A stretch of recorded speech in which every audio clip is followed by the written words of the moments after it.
آج ہم ایک بہت ہی دلچسپ اور تاریخی موضوع پر بات کرنے والے ہیں، تابوت سکینہ۔ یہ ایک ایسا نام ہے جس کے ساتھ بہت سی کہانیاں جڑی ہوئی ہیں، کچھ پراسرار، کچھ مقدس۔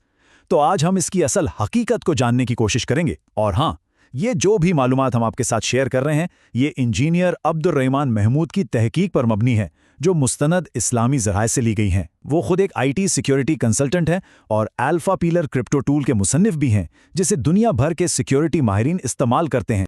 تو آج ہم کیا کیا جانیں گے؟ سب سے پہلے تو دیکھیں گے کہ اس خدائی سکون کے صندوق کا مطلب کیا ہے، پھر قرآن پاک میں اس کے بارے میں کیا نشانی بتائی گئی ہے، اس پر بات کریں گے۔ سکینہ لفظ کا اصل مفہوم کیا ہے، اسے بھی سمجھیں گے، اور ہاں، جو عام غلط فہمیاں یا کہانیاں ہیں ان کا بھی جائزہ لیں گے، اور آخر میں جو مستند بات ہے اسے سمیٹ کر آپ کے سامنے رکھیں گے۔ تو چلیے شروع کرتے ہیں۔ جیسا کہ کہتے ہیں نا، ہر چیز کی شروعات اس کے نام سے ہوتی ہے، تو سب سے پہلے اس کے نام کو ہی سمجھ لیتے ہیں۔ دیکھیں، تابوت سکینہ یہ دو لفظوں سے مل کر بنا ہے۔ تابوت یعنی ایک صندوق، ایک باکس، اور سکینہ کا مطلب ہے سکون، اطمینان۔ لیکن یہ کوئی عام سکون نہیں، یہ وہ خاص سکون ہے جو اللہ کی طرف سے رحمت بن کر نازل ہوتا ہے۔ تو مطلب ہوا سکون والا صندوق یا خدائی سکون کا صندوق، اور یہی اس کی ساری کہانی کا مرکز ہے۔ اچھا، تو یہ خدائی سکون کا صندوق، اس کا ذکر آیا کہاں سے؟ اس کا سب سے پہلا اور سب سے مستند ذریعہ ہے قرآن مجید۔ یہ کہانی اصل میں بنی اسرائیل کے اس وقت کی ہے جب انہوں نے اپنی نبی سے کہا کہ ہمارے لیے ایک بادشاہ مقرر کیا جائے جو ہماری قیادت کرے۔ تو قرآن پاک کی سورۃ البقرہ آیت 248 میں اللہ تعالیٰ نے فرمایا، اور ان کے نبی نے ان سے فرمایا، اس کی بادشاہی کی نشانی یہ ہے کہ تمہارے پاس وہ تابوت آئے گا جس میں تمہارے رب کی طرف سے سکون قلب کا سامان ہے، اور کچھ بچی ہوئی چیزیں ہیں ان لوگوں کی چھوڑی ہوئی جو موسیٰ اور ہارون چھوڑ گئے تھے، اسے فرشتے اٹھائے ہوئے لائیں گے۔ تو دیکھیں، یہی وہ آیت ہے جو تابوت سکینہ کی بنیاد ہے۔ تو اس آیت سے ہمیں تین بہت ہی اہم باتیں پتہ چلتی ہیں۔ پہلی بات، اس صندوق میں اللہ کی طرف سے سکینہ تھا، یعنی دل کا سکون اور اطمینان۔ دوسری بات، اس میں حضرت موسیٰ اور حضرت ہارون علیہ السلام کے خاندان کی کچھ باقیات، کچھ متبرک چیزیں تھیں۔ اور تیسری اور بہت اہم بات یہ کہ اسے فرشتے اٹھا کر لا رہے تھے، یعنی یہ کوئی عام چیز نہیں تھی، بلکہ یہ طالوت کی بادشاہی کی ایک واضح خدائی نشانی تھی۔ اچھا، قرآن میں تو بتا دیا کہ اس میں سکینہ تھا، لیکن یہ سکینہ ہے کیا چیز؟ اس کا مطلب کیا ہے؟ اس کو مزید گہرائی میں سمجھنے کے لیے ہمیں دیکھنا ہوگا کہ جو بڑے بڑے اسلامی اسکالرز اور مفسرین گزرے ہیں، انہوں نے اس کی کیا تشریح کی ہے۔ یہاں ہم دو بہت بڑے ناموں کو دیکھتے ہیں، امام ابن کثیر اور امام طبری۔ امام ابن کثیر کہتے ہیں کہ سکینہ دراصل ایک کیفیت کا نام ہے، وہ سکون، وہ اطمینان، وہ ہیبت جو اللہ کی طرف سے مومنوں کے دلوں پر اترتی ہے۔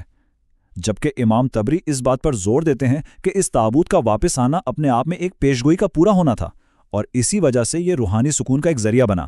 لیکن ایک بات پر دونوں متفق ہیں، اور وہ یہ ہے کہ قرآن پاک اس ایک واقعے کے علاوہ ہمیں یہ نہیں بتاتا کہ یہ تابوت آیا کہاں سے تھا یا اس کی شروعات کیسے ہوئی۔ تو مطلب یہ ہوا کہ ان کی ساری تشریحات اور تفسیر اسی ایک قرآنی آیت کے ارد گرد ہی گھومتی ہیں۔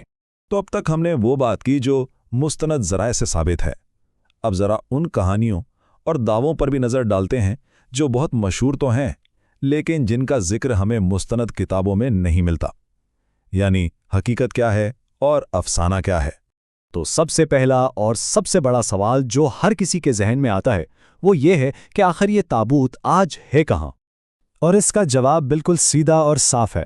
قرآن اور صحیح احادیث جو ہمارے سب سے مستند ذرائع ہیں، اس بارے میں مکمل طور پر خاموش ہیں کہ یہ تابوت اس وقت کہاں ہے۔ کوئی اشارہ تک نہیں ملتا۔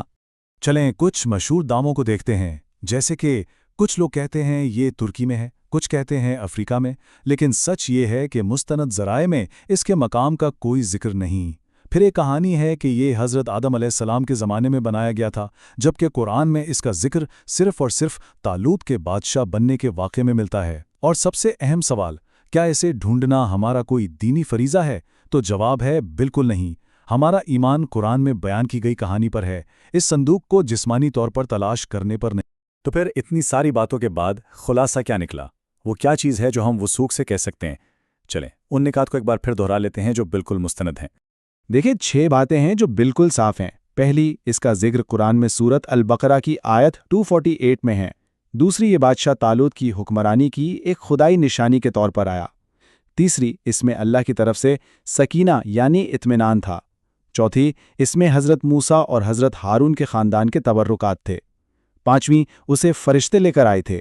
اور چھٹی اور آخری بات، مستند کتابوں میں اس کے موجودہ مقام کے بارے میں کوئی معلومات نہیں ہے۔ بس یہی اصل کہانی ہے۔ تو آخر میں ایک سوال پر بات کو ختم کرتے ہیں۔ ایک مقدس صندوق اور خدائی سکون کی یہ کہانی جو صدیوں پرانی ہے، آج ہمارے لیے کیا اہمیت رکھتی ہے؟ یہ ہمیں ایمان، سچی قیادت اور اس اندرونی سکون کے بارے میں کیا سکھاتی ہے جس کی تلاش شاید ہم سب کو ہمیشہ رہتی ہے؟ اس پر ضرور سوچیے گا۔